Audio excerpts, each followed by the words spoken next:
بسم اللہ الرحمن الرحیم۔ والمؤنث ما لحق آخرہ الف و تاء۔ یہاں سے مصنف رحمۃ اللہ علیہ جمع مؤنث سالم کو بیان فرما رہے ہیں، اور تعریف یہ کی ہے کہ جمع مؤنث سالم وہ جمع ہے جس کے مفرد کے آخر میں الف اور لمبی تا لگائی جاتی ہے۔ ما لحق آخرہ الف و تاء، جس کے آخر میں الف اور تا بڑھائی جاتی ہے، تاکہ یہ اضافہ اس بات پر دلالت کرے کہ اس مفرد کے ساتھ اس طرح کے اور بھی بہت سارے ہیں۔ وشرط ما لاحق آخر، جس کے آخر میں لاحق ہو جائے، لگ جائے الف اور تا۔ وشرط انکانا صفتن ولہو مذکر۔ مصنف رحمۃ اللہ فرماتے ہیں کہ جن اسماء کی جمع الف تا کے ساتھ لائی جاتی ہے، اگر وہ اس میں صفت ہوں تو اس کے لیے شرط یہ ہے کہ پہلی شرط اس کے لیے یہ ہے کہ اس کا کوئی مذکر ہو، لہو ولہو مذکرن انکانا صفتن لہو مذکرن، اس کا کوئی مذکر ہو۔ اور یعنی مذکر ہونے کا مطلب یہ ہے کہ مؤنث کی صفات خاصہ میں سے نہ ہو، آگے آ جائیں گے انشاءاللہ۔ اور دوسری شرط اس کا یہ ہے کہ اس مذکر کی جو جمع ہے فَأَن يَكُونَ مُذَكِّرُ بِالْوَاوِ وَالنُّونِ، اس مذکر کی جمع مذکر سالم جو بنائے گی ہو وہ واو نون کے ساتھ بنائے گی ہو۔ جیسے مومنتن ہے، اس کی جمع مومناتن آتی ہے، کیونکہ مومنتن کے مقابلے میں جو اس کا مذکر ہے مومنون، اس کی جمع واو نون کے ساتھ مومنون آتی ہے۔ تو فَإِن يَكُونَ مُذَكِّرُهُ بِالْوَاوِ وَالنُّونِ، اس کا مذکر ہو اور مذکر کی جمع واو نون کے ساتھ ہو۔ وَإِن لَمْ يَكُنْ لَهُ مُذَكَّرٌ، اور اگر وہ لفظ ایسا ہے کہ جس کا کوئی مذکر نہیں ہے، یعنی وہ عورتوں کی صفات میں سے ہے، وہ عورتوں کے ساتھ خاص ہیں، جیسے حائزن عورتوں کے ساتھ خاص ہے، طالقن وغیرہ یہ عورتوں کے ساتھ خاص ہے، تو فَأَلَّا يَكُونَ مُجَرَّدًا، اس کے لیے شرط یہ ہے کہ وہ تا سے خالی نہ ہو، تائے تانیث سے خالی نہ ہو۔ جیسے حاملتن ہے، اس کی جمع حاملاتن آتی ہے، لہذا اگر وہ صفت کا صیغہ ایسا ہے کہ جس کا مذکر بھی نہ ہو، تائے تانیث سے بھی وہ خالی ہو، تو اس کی جمع الف تا کے ساتھ نہیں آئے گی، بلکہ جمع مکسر آئے گی۔ جیسے کہ حائزن ہے، یہ تا سے خالی ہے نا، اس کی جمع جب آئے گی تو حائزات نہیں آئے گی، بلکہ حیزن حوائز اس کی جمع آتی ہے۔ اسی طرح طالقن کی جمع طوالق آتی ہے۔ وَإِلَا جُمِعَ مُطْلَقًا، ورنہ مطلقاً جمع آئے گی، یعنی اگر وہ اسم اس میں صفت نہ ہو بلکہ اس میں محض ہو، یعنی صرف عورت کا نام ہو، جیسے ہندن ہے، زینب ہے، یا مثلا مذکر کا نام ہے لفظ مؤنث کا ہے لیکن نام ہے، تو اس میں بغیر کسی زائد شرط کے اس کی جمع الف تا کے ساتھ لائی جائے گی۔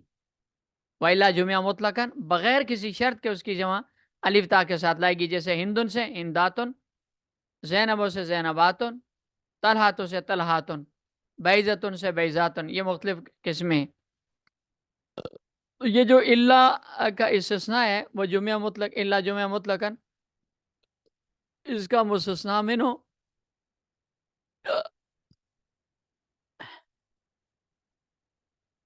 یہ لفظ ہے، ان کانا صفتن، یہ اس سے استثناء ہے۔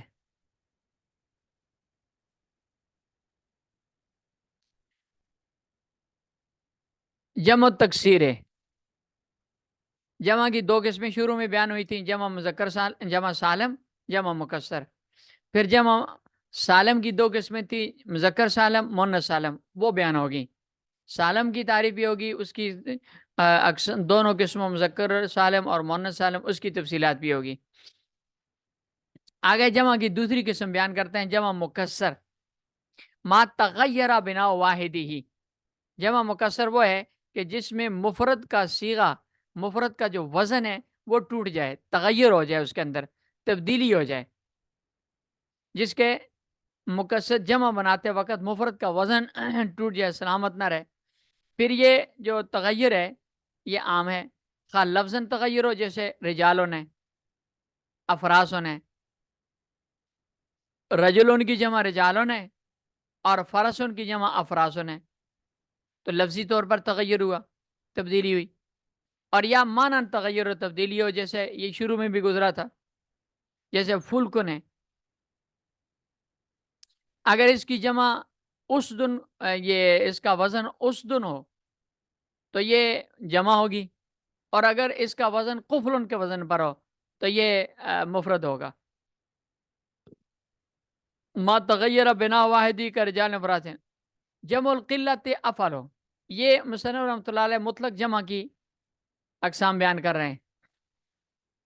یہ جمع مکسر کی قسم نہیں ہے، مطلق جمع کی قسم ہے کہ جمع قلت جمع کثرت. جمع قلت وہ ہے جس کا اطلاق 3 سے لے کر 10 تک ہوتا ہو، اور جمع کثرت وہ ہے جس کا اطلاق 3 سے لے کر آگے مالا نہایت تک جاتا ہو. ایسے نہیں کہنا کہ جس کا لے کر 10 سے لے کر اوپر تک جاتا ہو، ایسے نہیں ہے. 3 سے لے کر جمع قلت کی ابتدا بھی 3 سے ہوتی ہے، جمع کثرت کی ابتدا بھی 3 سے ہوتی ہے. البتہ جمع قلت جو ہے وہ 10 سے اوپر نہیں بولی جاتی، 10 تک جا کر ختم ہو جاتی ہے، اور جمع کثرت جو ہے وہ اوپر تک بھی جاتی ہے. تو جمع قلت جو ہے اس کے مخصوص اوزان ہیں. ایک ہے افعلن، اور جیسے فلسن کی جمع افلسن. دوسرے افعالن، جیسے فرسن کی جمع افراسن. تیسرا ہے افعلتن، جیسے رغیفن کی جمع ارغفتن. اور چوتھا ہے فعلتن، جیسے غلامن کی جمع غلمتن آتی ہے. یہ سارے جمع قلت کے اوزان ہیں، اور یہی جمع قلت کے اوزان ہیں. اس کے علاوہ جو وزن ہے وہ سارے کے سارے جمع کثرت کے لیے استعمال ہوتے ہیں. لیکن مصنف فرماتے ہیں وہ صحیح ہو جمع القلت افعالن افعلتن فعلتن، وہ صحیح ہو کہ جمع سالم کی جو قسمیں ہیں، جمع صحیح یعنی جمع سالم کی قسمیں، جمع مذکر سالم، جمع مؤنث سالم، یہ بھی جمع قلت کی اقسام ہیں. لیکن ان کے بارے میں شارح رضی نے کہا ہے کہ صحیح بات یہ ہے کہ جمع قلت جمع مذکر سالم ہو یا جمع مؤنث سالم ہو، یہ مطلق جمع کے لیے آتے ہیں، خواہ قلت ہو یا کثرت ہو. اس لیے کہ قرآن کریم میں کئی موقعوں پر جمع مکسر یہ جمع مذکر سالم کا وزن جمع کثرت کے موقع پر استعمال ہوا ہے. اسی طرح جمع مؤنث سالم کا لفظ بھی جمع مکسر کے موقع پر استعمال ہوا ہے. وما عدا ذالک جمع کثرت، مصنف فرماتے ہیں کہ اس کے علاوہ یعنی ان کے بقول جمع قلت کے یہ جو 4 وزن ہیں، افعلو افعالو افعلتن فعلتن، اور جو 2 وزن جمع سالم کے ہیں، مذکر سالم کے اور مؤنث سالم کے، یہ 6 وزن ہو گئے کل. ان 6 کے علاوہ بات کی جتنی بھی جمع ہیں وہ ساری جمع کثرت ہیں. وما عدا ذالک، اور جو اس کے علاوہ کثرتن جمع کثرتن، یہ سارے جمع کثرت ہیں. لیکن صحیح قول کے مطابق جمع صحیح یہ جمع قلت کی اس میں شامل نہیں ہے.